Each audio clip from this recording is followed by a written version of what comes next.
A drug cartel lost 23 tons of cocaine in a single afternoon. $2 billion. Gone. And they panicked anyway. Why? Because of one stolen sheet of paper. Not a shootout. Not a jailbreak. A document. This reveals how the real power players operate within the war on drugs. The men who moved this product didn't win with bullets. They won with a leaked government file. And the man who handed it to them wore a badge. October 30th, 2007. The Pacific port of Manzanillo in Colima, Mexico. A container ship called the Esmeralda pulls in, registered all the way over in Hong Kong, freshly sailed from Buenaventura, Colombia.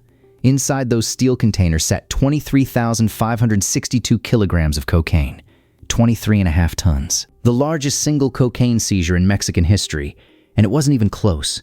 Mexican forces moved in, acting on tips from the U.S. Drug Enforcement Administration. And just like that, the biggest load anyone had ever tried to sneak through that port belonged to the government. So who owned it? Here's how the machine worked. The cocaine was supplied by Colombian traffickers, but owned by Mexican cartel leaders who pooled their money to buy it. The Colombians grow it, process it, ship it north. But they don't run Mexico. For that, they leaned on two crews. The Millennial Cartel, run by a man named Oscar Nava Valencia, who went by El Lobo, the Wolf, and their partners, the Sinaloa Cartel, the outfit tied to Joaquin Guzman, the one everyone knows as El Chapo, and to Arturo Beltran Leyva. The Colombians supplied.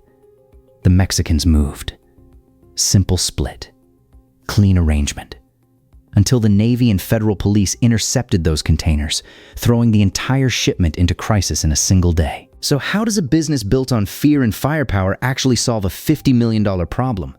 Subscribe to this channel because we cover how these syndicates actually fix their mistakes. Now picture the panic. The load is sitting in a port crawling with soldiers, and Arturo Beltran Leyva has an idea, a bold one. He orders one of his top men, Sergio Villarreal Barragan, a mountain of a man they called El Grande, to load a truck full of fake cocaine bricks and drive it straight to Manzanillo. The plan? Swap the fakes for the real product before anyone official could log it. Pull the switch. Walk away clean. It's the kind of move that sounds brilliant in a back room at midnight. El Grande drove that truck to the port. And then he saw them. Mexican Marines. Federal agents. A wall of uniforms wrapped around those containers. With heavy military presence surrounding the containers, any attempt to swap or recover the load was dead before it started. So the fakes never went in. The real cocaine? The military burned it. 23 tons up in smoke. And now the cartels had a problem far uglier than a lost shipment, because that product was never theirs to lose. It was Colombian. And the Colombians wanted answers. When you owe money to men who supply the most valuable powder on earth, you don't get to say we tried. You pay. Or you bleed. The Colombians did the math their own way. In their eyes, the Mexicans either stole the load or got sloppy. Either way, someone had to eat the cost. So they sent word north with a number attached. $50 million. That was the fine. $50 million. Or this partnership turns into a war, supplier against transporter, with bodies stacking on both sides of the border. Think about the pressure in that room. You've already lost the drugs. Now the people you depend on for everything are pointing a finger at your head and naming a price. And there was no proof. No way to say it wasn't us. Just accusation and a deadline. So what does a wolf do when he's cornered by his own suppliers? He buys the one thing the cartels always keep in stock, a government official. Oscar Nava Valencia pooled cash from the crews and went straight to the top. Not to a street cop, not to a local chief, to Genaro Garcia Luna, Mexico's Secretary of Public Security, the head of the federal police. The single most powerful law enforcement figure in the entire country, the man publicly leading Mexico's war on drugs. And the cartel handed him $10 million in cash. $10 million to the country's top cop. They met at a private country house in Cuernavaca. And the ask was simple. Help us get our seized cocaine back. If you found this story surprising, take 1 second to hit that like button. It genuinely pushes this story out to more people who have no idea any of this happened. But Garcia Luna had to tell them at that country house that he couldn't do it. He couldn't release a single kilo. $10 million changed hands, but he couldn't release a single kilo. Why? Because U.S. federal agents and the Mexican Navy were watching that port directly, watching everything. The whole world was staring at those containers, and the top cop in Mexico was too exposed to touch them. So the bribe, in a sense, bought nothing. The drugs were unreachable. For any normal problem, that's where it ends. Money gone, drugs gone, war with the Colombians still coming. But Garcia Luna didn't send them away empty-handed. He reached for something else, something worse than the drugs. He handed them a document, a confidential US DEA intelligence file. And that file showed something explosive. It proved that American agents had tracked this exact shipment the entire way from Colombia, across the ocean, into Manzanillo. Every step. The intelligence trail started in Colombia, which meant the leak, the thing that got the load busted, didn't come from the Mexican side at all. It came from inside the Colombians' own operation. The Mexicans didn't steal anything. They didn't get careless. The bust was baked in before the ship ever left South American waters, and now they were holding the paper to prove it. So they did the smartest thing anyone in this entire story did. They made a copy. They took that official US government document and sent it straight to the Colombian suppliers. Here's your $50 million accusation. Here's the proof. Your own house sprung the leak, not ours.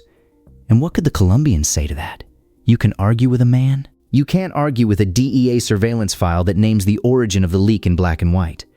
The dispute surrounding the lost load and cartel payments was tied to tens of millions of dollars in bribes.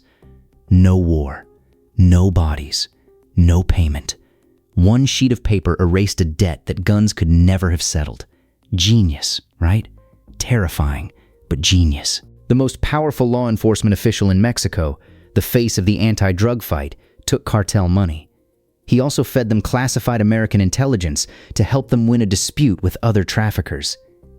He wasn't fighting the war. He was refereeing it, picking winners. The badge and the cartel weren't enemies in this story. They were business partners, and the badge was on the payroll. How does a country's entire drug war function when the man at the top is quietly working for the people he's supposed to be hunting? It doesn't. That's the point. It never did. For years, all of this stayed buried, a secret between traffickers and a minister. And then a courtroom in Brooklyn pried it open. January 2023. Oscar Nava Valencia, El Lobo himself, took the witness stand in a U.S. federal trial. And he told all of it. The seizure, the failed truck, the $50 million threat, the $10 million bribe, the meeting in Cuernavaca, the leaked file that saved them.